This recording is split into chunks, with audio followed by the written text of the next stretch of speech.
And at the moment with us, from the Samajwadi Party from Uttar Pradesh, our dear old friend, one of the most articulate and perhaps one of the most forceful spokespersons for any political party, the chief spokesperson of the Samajwadi Party, Manoj Yadav Sahab. Manoj Yadav Sahab, namaskar. नमस्कार. How are you, sir? How are you? आज बड़े fresh लग रहे हैं sir, first class बिल्कुल. मुझे लग रहा है बस हर जगह से बहुत बढ़िया रिपोर्ट आ रही है, इसलिए बहुत फ्रेश लग रहे हैं. लग रहा है सारे. तो सर मोदी जी तो मेडिटेशन कर रहे हैं सर. अब तो वो तो चले गए उधर, कन्याकुमारी चले गए, मेडिटेशन कर रहे हैं. तो पहले भगवती मंदिर में गए, फिर उसके बाद अब विवेकानंदा पॉइंट पहुंच गए हैं. वहाँ बैठ करके विकसित भारत के लिए, भारत की जनता के लिए, आपके लिए, हमारे लिए, सबके लिए दुआ कर रहे हैं सर बैठ के. वो तो क्या कहेंगे सर उनके बारे में आप, मनोज यादव जी? बिल्कुल, आपका सवाल आज के पूरे प्रोग्राम को देखते हुए मोदी जी के बिल्कुल वाजिब सवाल और सही सवाल. मेरा जवाब भी मैंने कोशिश की है कि उसको बिल्कुल बेहतर ढंग से दूं. देखिए 2019 में जब बीजेपी बिल्कुल अपनी बुलंदियों पे थी तो उसने बहुत ही ऊंचाई वाले केदारनाथ मंदिर को चुना, बीजेपी मीन्स नरेंद्र मोदी ने, और बेहतरीन बहुमत मिला. 303 का जो बीजेपी का सबसे बेहतरीन परफॉर्मेंस था. लेकिन 2024 में वो वहाँ गए हैं जो जमीन सबसे ज़्यादा नीचे वाली जगह, सबसे ज़्यादा धरातल से सबसे नीचे स्थान पे, और वहाँ से जाके नरेंद्र मोदी जी बीजेपी को मिनिमम टू मिनिमम परफॉर्मेंस पे लेके आने का पूरा प्रयास और संदेश देने का काम कर रहा है जी. बीजेपी इस बार अगर अपना सबसे मिनिमम, मेरे ख्याल से नरेंद्र मोदी के नाम से तो बहुमत की सरकार की बात हुई कि बहुमत की सरकार उन्होंने दी कई स्टेट में, देश में. तो अब ओवरऑल ये लग रहा है कि नरेंद्र मोदी जी पूरा कुल अपनी सबसे बेकार परफॉर्मेंस को जनता के बीच में लेके आएंगे, और ये पता चलेगा कि नहीं, नरेंद्र मोदी जी ने 10 साल में जो जनता से वादा किया था वो बहुत बेहतर नहीं था. वो सिर्फ एक दुस्वप्न की तरह था, जो स्वप्न जनता ने अपने स्वप्न को तोड़ा और मोदी जी को अपने सही स्थान पे पहुंचाया. मेडिटेशन इसलिए कर रहे हैं कि डिस्टर्बेंस ज्यादा है. पूरे चुनाव में जो कैंपेनिंग की है नरेंद्र मोदी जी ने, वो बड़ी उलूल जुलूल कैंपेनिंग की. वैसे कभी कोई वो दिव्य ज्ञान दिए भी नहीं इस देश को, जिससे देश एक सही और सकारात्मक दिशा में जाए.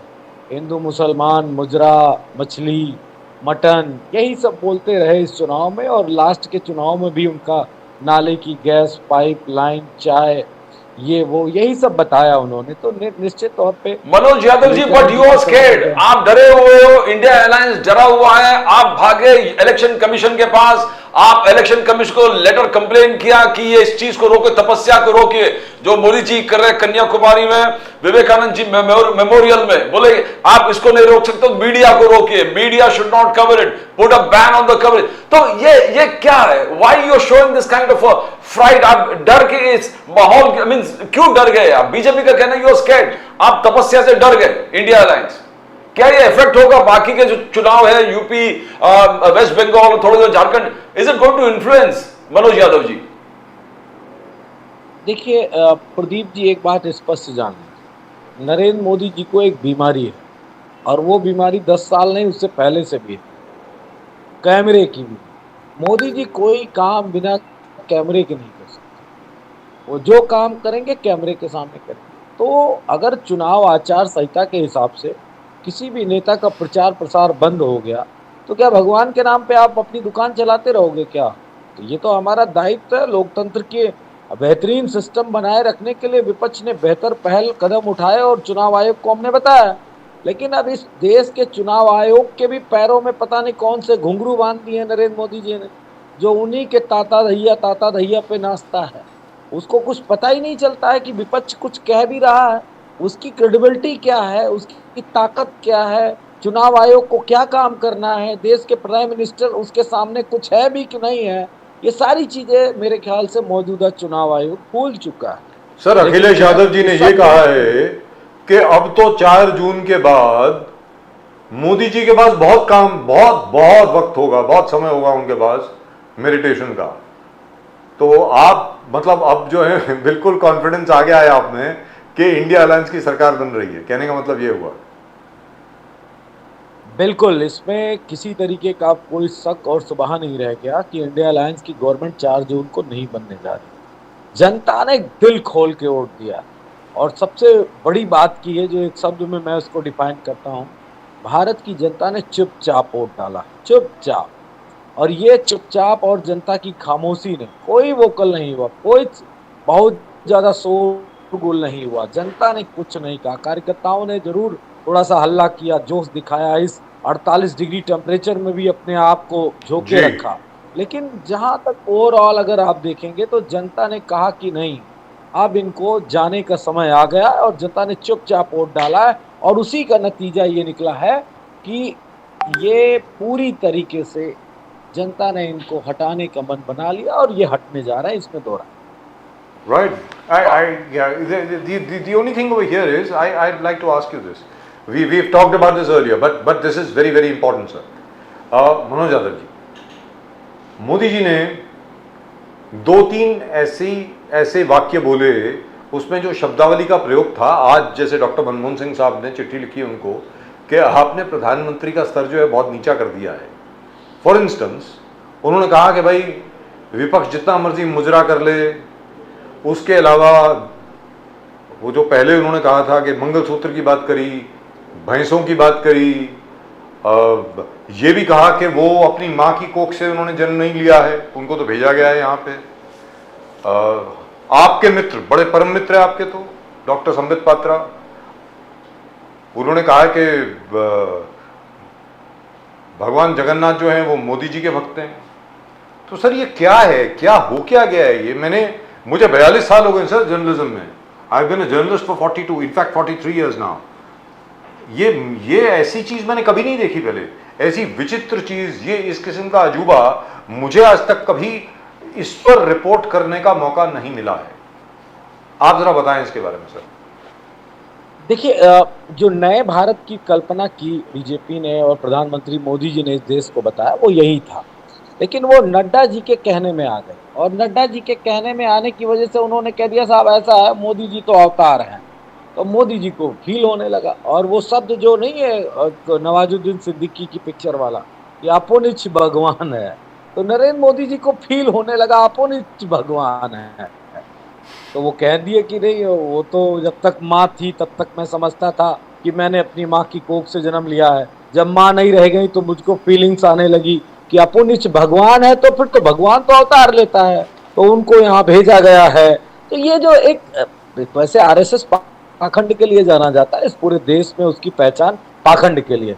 आरएसएस ने अपने उस पाखंड की बोरी के उस बोरे से एक सुतली खोली, तो नरेंद्र मोदी जैसा कोई ऐसा व्यक्ति निकला जो पाखंड को देश में परोस रहा था, पूरी जनता को परोस रहा था। और एक नॉर्मल, एक साधारण इंसान जो किसी देश का प्रधानमंत्री बन गया, उस इंसान ने अपने आप को भगवान से ऊपर कह दिया। उनके जानने वाले, मानने वालों ने भगवान को भी उनका दास बना दिया। और वो पिक्चर आप तो भूले नहीं होंगे, प्रदीप जी भी नहीं भूले होंगे, कि भगवान राम की उंगली पकड़ के कैसे नरेंद्र मोदी जी उनको मंदिर के लिए अंदर लेके जा रहे हैं। तो ये पाखंड, ये जो पूरी जनता को पूरी तरीके से डिस्ट्रैक्ट किया, वो बीजेपी आरएसएस का काम है। कभी गणेश जी को दूध पिला देते हैं, कभी रात को मनुष्य को पत्थर का बना देते हैं, यही तो आरएसएस का काम है।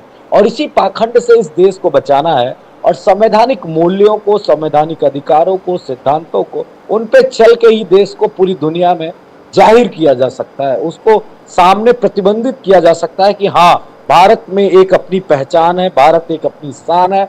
और ये तो सब है वैसे ही टाइप के हैं। इनको छिछोरी भाषा में अगर शब्द कहा जाए तो मैं उसका प्रयोग नहीं करूंगा, क्योंकि देश के प्रधानमंत्री मनोज यादव जी, मगर कैसे चेंज करोगे? योगी आदित्यनाथ जी का यह कि अब की बार भी 400 पार ये नारा कायम है। बोले 80 सीट जो है यूपी का मैं समर्पित कर रहा हूं प्रधानमंत्री मोदी जी को 2024 में, एक भी कम नहीं होगा, 80 के 80 मोदी जी के समर्पित है। तो ये डिटर्मिनेशन, ये कॉन्फिडेंस योगी जी के, तो आप इसको कैसे देख रहे हो? बोले एक भी सीट कम नहीं होगा, 100% है, 80 सीट समर्पित है प्राइम मिनिस्टर मोदी जी के लिए 2024 हैट्रिक। कैसे देखते हो कॉन्फिडेंस को? कोई हैट्रिक नहीं है, दो चीजें होंगी और दो ऑप्शन भी हैं। ये बात मोदी जी भी सुन ले और उनके समर्थक भी। विदाई सम्मान से चाहते हो कि अपमान से चाहते हो? दो बातें होंगी। इंडिया अलायंस को बहुत बेहतरीन बहुमत मिलने जा रहा है। अगर किसी भी तरीके से इनके कार्यकर्ताओं नेताओं ने अगर किसी भी तरीके से कोई गलत बात की तो अपमानित होके जाएंगे, गद्दी छोड़ेंगे।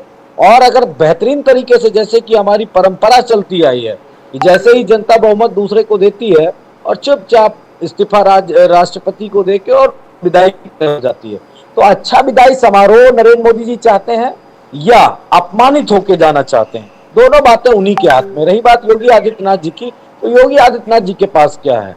वो तो लगे हुए हैं कि मोदी जी कैसे चुनाव हारे तो उनकी कुर्सी बच जाए। ये बात अरविंद केजरीवाल भी कह चुके हैं, उससे पहले तमाम सारे लीडर्स ने देश के कहा कि जैसे ही नरेंद्र मोदी की कुर्सी जाएगी योगी जी को बड़ा सुकून मिलेगा कि अब मैं बीजेपी का बड़ा नेता बन गया और ये गुजराती कंपनी जो है गुजरात के लिए बैरंग वापस हो गई। तो योगी जी की कहनी और कथनी पे ना जाए। बोल्डली प्रचार भी नहीं किया है, आपको पता होना चाहिए, जिसलिए वो जाने जाते हैं सुपरस्टार। वो सुपरस्टार गिरी दिखाई भी नहीं योगी आदित्यनाथ जी ने इस बार, और चुपचाप उन्होंने भी प्रचार किया है। और 400 पार इसलिए कह रहे हैं कि अगर कहीं आ गए गलती से तो वो भी तो देखना है ना, मक्खनबाजी करते रहना है, किसी बेहतर कंपनी का मक्खन बाजी करते हुए, तभी तो कुर्सी बचेगी। नहीं फिर तो सबको निपटा दिए तो इनको भी निपटा देंगे। जी, बीजेपी का कहना है कि एक तारीख को जो मीटिंग है आपका इंडिया अलायंस का, ये हार का, आप अगर हार गए तो ईवीएम पे कैसे दोष दे, सब लोग मिलकर एक साथ एकजुट होकर इंडिया अलायंस ईवीएम के माथे पर आप फोड़ दें कि ईवीएम के वजह से हम हार गए, नहीं तो हार। तो क्या ये एक साजिश, you are working on that Manoj Yadav ji, कि सब लोग एक तारीख को ये डिसाइड करेंगे कि हार का एक सिंपल रास्ता है कि ईवीएम पे हम लोग दोष देंगे कि ईवीएम ने गड़बड़ किया है? क्या ये इसका तैयारी हो रहा है सर? प्रदीप जी, एक बड़ी बात कहने जा रहा हूं। देखिए, समाजवादी पार्टी, कांग्रेस और इंडिया अलायंस बीजेपी को चुनाव नहीं हरा सकता था। ये मैं आपके चैनल पे बहुत दावे के साथ कह रहा हूं, नहीं हरा सकता था। क्योंकि जिस राजनीतिक दल ने सारी मान्यताएं, रीतियां, रूढ़ियां, जो कुछ भी था सिस्टम में, भारत के लोकतंत्र में, उस सब को खत्म कर दिया बीजेपी ने। तो अगर खत्म कर दिया था तो जाहिर सी बात है लड़ाई बड़ी मुश्किल थी। जनता ने चुनाव लड़ा है और ये बात मुझे कहते हुए गर्व महसूस हो रहा है कि भारत की जनता ने बड़ों बड़ों से लड़ाई लड़ी है। जो आए इस देश पे कब्जा करने, उनसे लड़ाई लड़ी, अंग्रेजों से लड़ाई लड़ी, और जो ऐसे लोग हैं जिन्होंने लोकतंत्र के ढांचे को खत्म करने का प्रयास किया, उनसे भी लड़ाई लड़ी। दौर किसी का भी रहा, वो किसी का भी दौर रहा, तो जनता लड़ाई लड़ रही है। अगर मैंने कहा ना, अच्छी विदाई चाहते होंगे तो चुपचाप चले जाएंगे इस्तीफा देके, और अगर अपनी पूरी क्लास लगवाना चाहते होंगे तो निश्चित तौर पे जनता ने जैसे चुनाव लड़ा है सारी एजेंसियों के खिलाफ, सारे सिस्टम के खिलाफ, वैसे इनकी विदाई भी तय कर देगी। मनोज यादव जी, आपने जो एजेंसी मैं की तो बात करी, जी, अखिलेश यादव जी ने ये भी कहा है कि हमारी सरकार जरा आने दीजिए, जितनी भी एजेंसीज हैं उनको सिखाया जाएगा कि कैसे कानून के दायरे में उनको काम करना है, और स्पेशली ईडी और सीबीआई, इनके ऊपर तो बहुत बड़ी पाबंदी लगाई जाएगी। मनोज यादव जी, देखिए, इस बात में कोई शक नहीं कि भारत में दो चीजें बड़ी गलत हुई जी। एक तो जितनी भी एजेंसीज थी उनका दुरुपयोग हुआ, दूसरा मानवाधिकार जो थे, मानव अधिकार जितने भी थे उनको पूरी तरीके से खत्म किया। पूरे विश्व के पटल पे इस बात में बहुत बेइज्जती हुई भारत की कि क्या भारत में कोई मानवाधिकार नहीं है, किसी के साथ कुछ भी हो सकता है। और यहाँ की सरकार, यहाँ के लोग, यहाँ का सिस्टम किसी भी व्यक्ति के खिलाफ, सरकार के खिलाफ आवाज उठाने की हिम्मत नहीं रखता। विपक्ष अगर कुछ की बड़ी भूमिका रहे, चुनाव आयोग, बिहार का उदाहरण अगर दिया जाए, जो जिस पार्टी की सरकार बनने जा रही थी उसको कैसे रात के 2-2:30 बजे तक काउंटिंग बढ़ा के और किस तरह 10-20 और वोटों से उनको 10-20 मेरे ख्याल से 13 सीटों से उनको चुनाव हरा दिया गया तेजस्वी जी को। ये बात भी किसी से नहीं छिपी। एमपी में कैसे बहुमत की सरकार को गिरा दिया गया, ये भी बात किसी से नहीं छिपी। तो जो लोकतांत्रिक ढांचे को पूरी तरीके से डिस्ट्रॉय किया मोदी ने, अमित शाह ने और मौजूदा भाजपा ने, वो सारी बातें पूरे देश में गई, और देश में गई तो ये बात भी सामने आई कि कहीं ना कहीं ऐसे लोगों को हटाना है। और देश को ये बड़ा खतरा था। मैं आपको बताऊं कि इस चुनाव में एक बड़ी मेरेकल एक चीज हुई है। जनता ने एक सवाल पूछा कि अगर किसी सरकार को बहुमत के लिए 272 सीटें चाहिए तो आखिर ये 400 पार का नारा क्यों लगा? तो जी। इस देश के दलितों को, पिछड़ों को और माइनॉरिटीज के लोगों को ये बात समझ में आई कि ये हम तीनों लोगों के अधिकार को खत्म करना चाह रहे हैं, इसलिए इनको 400 पार का नारा लगाया है। न बहुमत तो 272 पे 73 पे ही मिल जाएगा। तो ये बात जनता को समझ में आ गई। जनता ने ऐसा वोट डाला है, ऐसा वोट डाला है, हो चाहे महाराष्ट्र हो, चाहे बिहार हो, चाहे झारखंड हो, चाहे उत्तर प्रदेश हो, चाहे पश्चिम बंगाल हो, तमिलनाडु हो, केरल हो, आंध्र प्रदेश हो, कोई भी स्टेट उठा के देखे, बीजेपी का काम तमाम कर दिया। और अगर बीजेपी गुजरात में थोड़ा सा मजबूत भी होगी तो हम सबको खुशी होगी कि जब देश एक धारा में बह रहा था तो गुजरात के लोगों ने एक गलत निर्णय लिया। इस बात को भी इतिहास में स्वर्ण अक्षरों से लिखा जाएगा। लेकिन अभी तो मैं सिर्फ सवाल उठा सकता हूँ, हो सकता है गुजरात वालों को भी लग ये तो बोल रहे हैं सर कि गुजरात में ही दिक्कत है। लेकिन ये तो बोल रहे हैं सर कि तमिलनाडु और पश्चिम बंगाल में भी भारतीय जनता पार्टी की परफॉर्मेंस जबरदस्त रहेगी। साथ में आंध्र प्रदेश का भी नाम लिया है इन्होंने, मनोज यादव जी। अरे कोई, जब उत्तर प्रदेश में ये अपने आप को 60 प्लस बता रहे हैं, वहां तो इनकी हैसियत वो तो 80 आउट ऑफ 80 बता रहे हैं योगी आदित्यनाथ। अरे 80 ऑफ 80 छोड़ो, अगर 25 सीट पा जाएंगे तो बड़ी बात। मैं आपको ये रिपोर्ट बता रहा हूं, ग्राउंड रिपोर्ट, ये जनता चिल्ला के कह रही है। 25 अगर पा मतलब जाएंगे 39 सीटों का घाटा बीजेपी को, 39 सीटों का नुकसान। ये आप 64 थी। 39 कह सकते हैं, आप 39 कह सकते हैं घाटा, मैंने कहा 25 पा जाए तो बड़ी बात है। इसको भी ध्यान दीजिए, यानी कि इसके भी अंदर रह सकते हैं। जनता ने कुछ मेरेकल किया उत्तर प्रदेश में, बिहार में, आपका महाराष्ट्र में मेरेकल हुआ है। और ये बीजेपी का कहना है कैसे उत्तर प्रदेश में समीकरण कहां है? Uttar Pradesh caste based voting होता है, कास्ट बेस्ड जटा वोट्स, मायावती के जटा वोट्स आपके साथ नहीं है। उन्होंने बोला कि कुर्मी, राजभर, लोध, निषाद, मौर्य, जट वो आपके साथ नहीं है। सिर्फ यादव वोट और क्या कांग्रेस के वोट लेकर आप ये कह सकते हैं कॉन्फिडेंटली कि you are winning, because BJP का कहना है कि पूरे जो जाति समीकरण बीजेपी के फेवर में, और आज के तारीख में मायावती जी भी आपके साथ नहीं है। कैसे करोगे मनोज यादव, ये फिगर कैसे आएगा आपका? ओबीसी का जो उन्होंने जिस प्रकार से एम्पावरमेंट किया सबको मंत्री बना के सेंटर में, एक जबरदस्त प्रभाव यूपी में, अच्छा एक्सपेरिमेंट हो गए कि ओबीसी के हर तबके के, समाज के हर तबके को मंत्री बनाकर उन्होंने एक जबरदस्त इक्वेशन क्रिएट किया, सोशल एम्पावरमेंट ऑफ ओबीसी आज। तो क्या ये सब करने के बाद भी आपको लगता है कि आपको पीडीए के रूप में एक नारा दिया, और वो पीडीए सिर्फ नारा नहीं था, हमने टिकट भी वितरण किया। और टिकट कैसे बांटे? जिस कुर्मी समाज पे, जो पटेल समाज है, जिसपे बीजेपी को बड़ा वो था कि नहीं सारा हम वोट देता, और रियल में उनके पास बहुत नंबर से, लगभग 30 के करीब उनके विधायक थे कुर्मी समाज के, वर्मा समाज के। समाजवादी पार्टी ने 10 टिकट दिए। 10 टिकट मेरे ख्याल से बीजेपी क्या पूरे देश में किसी पार्टी ने नहीं दिया। बीजेपी को छोड़ो, कांग्रेस को छोड़ो, जितना समाजवादी पार्टी ने प्रदेश में, हमने निषाद समाज को, हमने मौर्य, कुशवाहा, शाक्य सैनी समाज को लगभग 6-6, 7-7 टिकट दिए। पाल समाज के लोगों को टिकट दिया। कोई ऐसा वर्ग, ऐसी जाति नहीं रहेगी जिसको टिकट नहीं। फिर हमने दूसरा एक और बड़ा मेरिकल किया कि हमने जनरल सीट पे एससी समाज के 2 टिकट दिए, एक मेरठ में और एक फैजाबाद अयोध्या की सीट में। 2 जगह पे हमने जनरल सीट पे एससी लड़ा दिए। तो जो उत्तर प्रदेश में इक्वेशन बनाना था इंडिया अलायंस को, बना लिया, और वोट भी पड़ गया और हमको परिणाम भी आ गया। अंतिम चरण का वोट पड़ना है 1 तारीख को, वो भी पड़ जाएगा। उस पर भी बीजेपी सिर्फ बनारस के अलावा मुझे नहीं लगता कहीं पे बहुत बेहतरीन फाइट में नजर आएगी। ये भी ये तो असल में मिरेकल है सर मनोज यादव जी, कि जो यादव समाज है, बड़े ताज्जुब की बात है कि उसमें कोई रिजेंटमेंट नहीं है कि यार हमको इस बार इतना कम क्यों मिला है, ये कैसे कर दिया आपने, वो जरा बताइए मुझे। देखिए ये बड़ा सवाल आपका है। सवाल ये है, समाजवादी पार्टी और यादव कम्युनिटी पे अगर आप कोई सवाल उठाएंगे तो आप उसकी हिस्ट्री को देख लीजिए। उसने हमेशा बलिदान दिया और त्याग किया। यादव कम्युनिटी की ये सबसे बड़ी खास बात है। मैं आज की बात नहीं कर रहा, मैं पौराणिक समय से बात करता हूं। मैं भगवान कृष्ण का अगर उदाहरण दूं तो भगवान कृष्ण ने मथुरा जीता कंस से, तो क्या खुद राजा थोड़ी नहीं बने? नहीं बने। उन्होंने जब युद्ध हुआ, हस्तिनापुर में गद्दी की लड़ाई हुई, युद्ध हुआ, तो एक तरफ खुद लड़े और दूसरी तरफ उन्होंने अपनी सेना दी, लेकिन उनका हस्तिनापुर की गद्दी से कोई वास्ता नहीं था।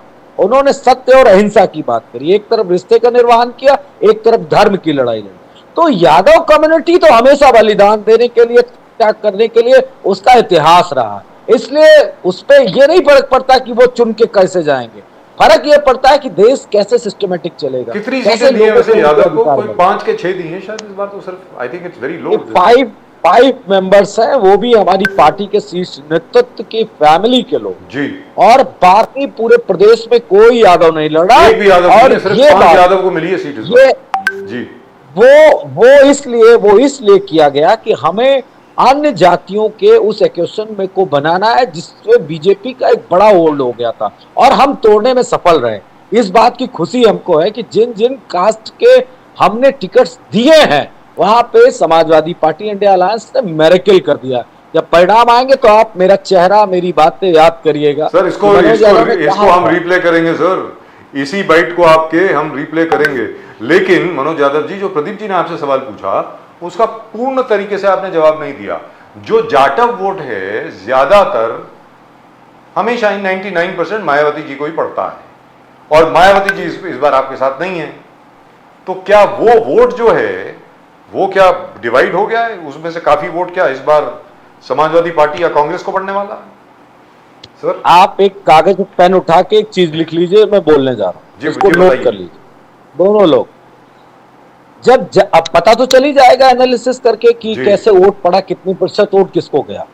आप जब वोट उठा के देखेंगे तो मायावती जी की कम्युनिटी, जो जाटव समाज है, कहीं पे गौतम लिखता है, कहीं पे जाटव लिखता है, उस कम्युनिटी का चाहे मायावती जी से 1% हमको ज्यादा वोट मिले इंडिया अलायंस को, ये मैं आपसे चैलेंज और वादा कर रहा हूं, इसको नोट कर लीजिए। चाहे 1% हमको ज्यादा मिले पूरे उत्तर प्रदेश में, ये मैं आपको ग्राउंड लेवल की रिपोर्ट बता रहा हूं। आज भी मैं टीवी 9 भारतवर्ष के प्रोग्राम में अभी ओपन डिबेट करके लखनऊ में आया हूं, वहां पे मेरे कान में आके एक आनंद गौतम नाम का लड़का था, उसने मेरे कान में आके कहा, भैया मैं उन्नाव से ताल्लुक रखता हूं और मेरे समाज ने, मेरी फैमिली का 60 वोट था, 60 का 60 वोट हमने समाजवादी पार्टी को दिया, मेरे गांव का भी गौतम समाज का वोट सारा हमने दिया। आप कल्पना कर सकते हैं, ये रिपोर्ट्स पूरे उत्तर प्रदेश से, और खासकर गौतम समाज का, चूंकि वो जाटव समाज पूरी तरीके से बाबा साहब भीमराव अंबेडकर के बनाए संविधान को जानता है, मानता है, और उसकी रक्षा करने के लिए हमेशा कटिबद्ध है, वचनबद्ध है। यही रिपोर्ट आगरा से आई है, अप्रैल को उसने ये प्रण लिया था कि हम बाबा साहब जी, यही रिपोर्ट आगरा से भी आई। ये जाटव आपको हर जगह की यही रिपोर्ट मिलेगी। मगर मनोज यादव जो आप कह रहे थे, मैं आपको जी बोलिए सर, क्या बोल रहे थे? मैं कह रहा हूं ये रिपोर्ट जौनपुर से भी है, उन्नाव से भी है, यही रिपोर्ट आपकी गोंडा से है, यही रिपोर्ट बहराइच से है, यही रिपोर्ट श्रावस्ती से, ऑल यूपी से। ये बात आप नोट करके रख लीजिए, ये मनोज यादव का आपसे प्रॉमिस है, और अगर ये प्रॉमिस गड़बड़ होगा तो आप मेरे पर सवाल उठाइएगा, मैं निश्चित तौर पे आपको हर सवाल का जवाब दूंगा और माफी भी मांगूंगा। मनोज यादव जी, आपने कहा कि देखो जितने हमने ओबीसी समाज को सेगमेंटेशन है, कुर्मी, राजभर, लोध, निषाद, मौर्य, जाट, सबको टिकट दिए, मगर मोदी जी ने इनको एम्पावर करने के लिए इन सबको मंत्री बनाए थे। आपको याद होगा एक ट्रांसफॉर्मेशन थे कि 28 ओबीसी मंत्री जिस प्रकार से यूनियन कैबिनेट में था, तो क्या ये मंत्री बनने का इफेक्ट उतना नहीं होगा जितना आप सीट सिर्फ दे दिए, टिकट दे दिए? मंत्री जी इनको मंत्री एम्पावरमेंट कर दिया, इनको सोशल एम्पावरमेंट कर दिया, इनको हर प्रकार से देखिए, जिनको मंत्री बनाया गया वो कुछ एक लोग थे, और सबसे बड़ी बात जो आप भी मेरी बात का विश्वास करेंगे और आप भी इसमें हाँ में हाँ मिलाएं, क्या पिछड़ों के रिजर्वेशन पे उन मंत्रियों ने कभी कोई आवाज उठाई? क्या दलितों के आरक्षण पे, उनकी नौकरियों पे क्या उन मंत्रियों ने कभी आवाज उठाई? सदन में कोई सरकार से सवाल पूछा? या चलो सवाल नहीं पूछते, सरकार से डिमांड तो कर सकते हैं ना कि मेरी कम्युनिटी को ये दिया जाए, मेरी कम्युनिटी के साथ ये अन्याय हुआ है, हमारी कम्युनिटी पीछे है, उसकी गणना करा ली जाए। जनता समझ गई, प्रदीप जी, जनता समझ गई कि ये कोई माने नहीं रखता। और आप उनकी बात कर रहे हो, मोदी जी खुद कहते हैं आई एम बैकवर्ड, मैं बैकवर्ड हूं, मैं पिछड़ा हूं, मैं पिछड़ा हूं। पहली बार इतना बेबस लाचार मैंने बैकवर्ड प्रधानमंत्री इस देश का देखा, जो कह रहा है कि मैं बैकवर्ड हूं, और जनता बैकवर्ड सुन नहीं रही, क्योंकि उन्होंने मंडल आयोग की कमीशन की उस रिपोर्ट का पहला पन्ना भी नहीं पढ़ा, जो हमारे लिए एक पुराण की तरह है, एक पवित्र ग्रंथ की तरह है, पिछड़े समाज के लिए इस देश में। क्या नरेंद्र मोदी ने मंडल आयोग की सिफारिश का पहला पन्ना पढ़ के सुना है कभी? अगर नहीं सुना है तो जनता ने अपना फैसला सुना दिया, कहा कि 4 जून देश को मिलेगा सुकून बीजेपी से। ये भी तो जनता ने तय कर लिया, इस पे कोई बात नहीं। ये रवि किशन जी जिस प्रकार से कहा कि गोरखपुर गोरखपुर का ट्रांसफॉर्मेशन जिस प्रकार से हुआ, बोले कि मैं पूरे बिजनेस ओटीटी का वगैरह पूरे प्लेटफॉर्म्स का बिजनेस यहां पर लेके आओ, गोरखपुर को एक सेंटर बना दिया। रिंग जो मैंने गडकरी जी को रिक्वेस्ट किया था, पत्र लिखा था, मोदी योगी जी ने मदद करके पूरे रिंग रोड जिस प्रकार से पूरे गोरखपुर में डेवलपमेंट के एक जबरदस्त लहर गोरखपुर में, और मैं सब बिजनेस छोड़ के यहीं पर लोगों की सेवा। तो क्या ऐसे स्टेटमेंट जब आता है तो क्या नहीं लगता कि बिजनेस को सचमुच लेके आए यूपी में? अब रवि किशन जी कह रहा है कि पूरे ओटीटी प्लेटफॉर्म्स का बिजनेस में गोरखपुर में कर दिया हूं, यहां पर शूटिंग होता है, हर चीज होता है, प्रोडक्शन फैसिलिटीज और फैसिलिटीज यहां पर दे दिया हूं। तो how do you see this kind of statement, Manoj Yadav ji? अरे एक सांसद ही तो है रवि किशन, मुख्यमंत्री तो है नहीं ना प्रधानमंत्री। उत्तर प्रदेश के मुख्यमंत्री ने कहा हम फिल्मी स्टूडियो बनवा दे रहे हैं, पूरी बंबई की शूटिंग उत्तर प्रदेश के नोएडा और उत्तर प्रदेश में। क्या हुई? क्या या फिल्म स्टूडियो बना नोएडा में? क्या नहीं बना ना, कुछ नहीं हुआ। 7 साल बीत गए, तो वो तो शादीशुदा नहीं है, हनीमून पीरियड वाला मैं शब्द भी कह सकता था, वो हनीमून पीरियड भी बिता दिया योगी आदित्यनाथ ने 2 बार की सरकार में। कुछ किया? क्या नहीं किया। तो एक सांसद के बयान का कोई मतलब नहीं है। जब मुख्यमंत्री और प्रधानमंत्री ने क्या काशी को पोर्टो बनाया? क्या काशी में गंगा जी को साफ किया? क्या माँ गंगा नहीं तो बुलाया था देश के प्रधानमंत्री को? क्या माँ गंगा की उस बात को प्रधानमंत्री जी ने पूरा किया? क्या नहीं किया। आज भी नाले बह रहे हैं गंगा में, आज भी गंदगी है। और आप देखिए अजीत अंजुम साहब गंगा के किनारे गए थे वीडियो बनाने, वो वीडियो वायरल हो रहा है। वो उस नालों की पिक्चर बना रहे थे, तो वहां बीजेपी के कार्यकर्ताओं ने उनको वीडियो फुटेज शूट नहीं करने दी कि कैसे माँ गंगा गंदी है। तो इन रवि किशन जैसे लोगों की बात का क्या जनता विश्वास करेगी? जब देश के प्रधानमंत्री अपने किसी बयान पे नहीं टिके, तो निश्चित तौर पे अब मेरे ख्याल से एक बदलाव है और बड़ा बदलाव होने जा रहा है। और मैं एक बात पुनः दोहराने जा रहा हूं, जो आप सबको शायद मेरे हो सकता है थोड़ी सी अटपटी लगे, कि मोदी जी भाजपा आरएसएस अपनी विदाई सम्मान के साथ चाहता है कि अपमान के साथ चाहता है। ये बात मैं बड़ी जिम्मेदारी से आपके प्लेटफॉर्म के माध्यम से पूरे देश को बता रहा हूं, भाजपा के एक एक कार्यकर्ता को बता रहा हूं। सम्मान से विदाई चाहते हो कि अपमान से विदाई चाहते हो, जनता ने तय कर रखा है। अगर अपमान से चाहोगे तो अपमान से विदाई होगी, सम्मान से चाहोगे तो सम्मान से विदाई होगी। वो बाकी आगे की लाइनें आप समझते हैं कि ये क्या कर सकते हैं और जनता किसके लिए तैयार बैठी। उम्मीद करते हैं सर 4 जून को आपके साथ मुलाकात होगी, और ये जो आपने रिजल्ट बताए हैं वो भी हम सुनाएंगे आपको। और अगर आपके रिजल्ट ठीक हुए बिल्कुल तो आपकी प्रशंसा होगी, हर जगह पे ये कहा जाएगा कि साहब मनोज यादव जी से एकदम संपर्क किया जाए अगर आप चाहते हैं कि किसी चुनाव का क्या परिणाम होने वाला है। उनसे पूछा जाए ये बाकी जो क्या है वो एक्सेस और वो सी वोटर और ये और वो, उन सबको बंद कर दिया जाए, सीधा आपके पास जाया जाए। क्योंकि आपको भी पता है और मुझको भी पता है कि 1 जून के बाद एग्जिट पोल्स क्या कहने वाले हैं, आपको मालूम है, मुझे बताने की जरूरत नहीं। इस पर मैं जवाब दूंगा, इस पर जवाब दे दे रहा हूं, मैं जवाब दिए दे रहा हूं, ये जवाब नहीं दे रहा हूं। हाँ देखिए, 5 बजे के बाद 1 तारीख को बीजेपी के ज्यादातर चैनल जो गोदी मीडिया का नाम से विख्यात है, वो 320 से 350 सीट का आंकड़ा लेके नरेंद्र मोदी एंड कंपनी के लिए तैयार बैठे। उसकी चिंता हमको ना है, बिल्कुल ना है। हमें जनता ने वोट दिया है, जनता हमको जिताने जा रही। हम किसी सी वोटर और एक्सेस और फलाने धमाके के सहारे नहीं बैठे। ये बात भी मैं आपको बड़ी जिम्मेदारी से कर रहा हूं। मनोज यादव जी, एक और चीज है बहुत बड़ी, अयोध्या क्या आपको लगता है कि इंडिया अलायंस ने जिस प्रकार से बॉयकॉट किए, आप अगर चले जाते तो और भी इफेक्टिव होता था आपका कैंपेन, और भी लोग आपसे जुड़ते थे, और भी सीट आप पाते थे? कहां गलतियां हो कि आप इंडिया अलायंस के कोई बड़े बड़े नेता, जो भी दिग्गज नेता है, वो गए नहीं राम मंदिर अयोध्या विजिट के लिए? क्या थोड़ा और सीट बढ़ जाता आप जाते? अभी भगवान शंकर का मंदिर बन रहा है इटावा में। जिस दिन वो मंदिर कंप्लीट हो जाएगा, उसकी पूजा अर्चना हो जाएगी, इसके बाद समाजवादी पार्टी दर्शन करने जाएगी। हाँ, अगर पहले चले जाते तो अयोध्या से हमारे प्रत्याशी जो हैं अवधेश प्रसाद जी, जो 9 बार के विधायक हैं, वो 2 लाख से जीतते। अभी तो हमारे ख्याल से 1 लाख के आसपास से जीत रहे हैं। अगर हम चले जाते तो उनकी जीत का मार्जिन 2 लाख हो जाता। ये मैं आपको ब्रेकिंग दे रहा हूँ। यानी प्रधानमंत्री जी खुद हार रहे हैं क्या? नहीं, मैं प्रधानमंत्री जी के लिए ये सब इसलिए नहीं कहूंगा। मैं आदरणीय राष्ट्रपति जी ने तो कह दिया कि वो हार रहे, लेकिन मैं इसलिए नहीं कहूंगा। मैं चाहता हूं, ये मेरा व्यक्तिगत मानना है कि प्रधानमंत्री जी विपक्ष में बैठे और सत्ता कैसे चलाई जाती है, सत्ता में इसके बाद सवाल जवाब कैसे होंगे, ये भी मोदी जी को, क्योंकि मोदी जी कभी विपक्ष में नहीं बैठे। आपको पता है ना, मोदी जी कभी विपक्ष में नहीं बैठे, आज तक नहीं बैठे।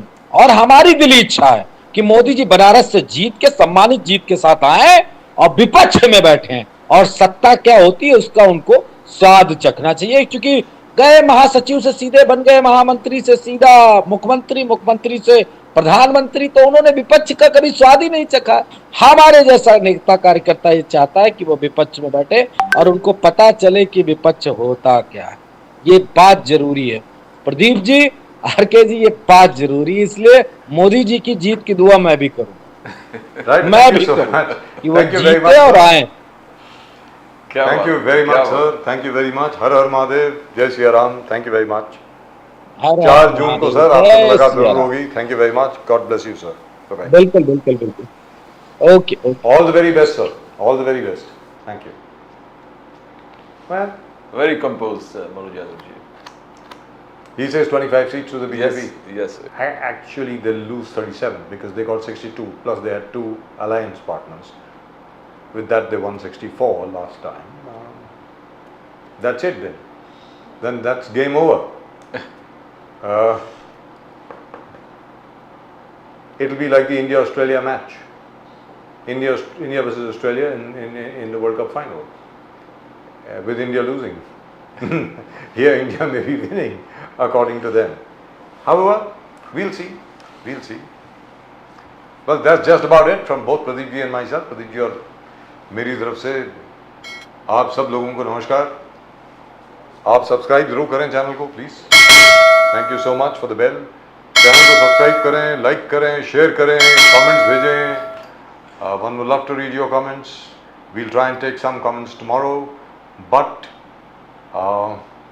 that's just about it for tonight's show. Keep watching Nation Now. Do remember, we are always with you. आप सब लोगों को जय हिंद, जय महाराष्ट्र, जय भवानी, जय शिवाजी, वंदे मातरम। वंदे मातरम। जय सिया राम, हर हर महादेव। हर हर महादेव।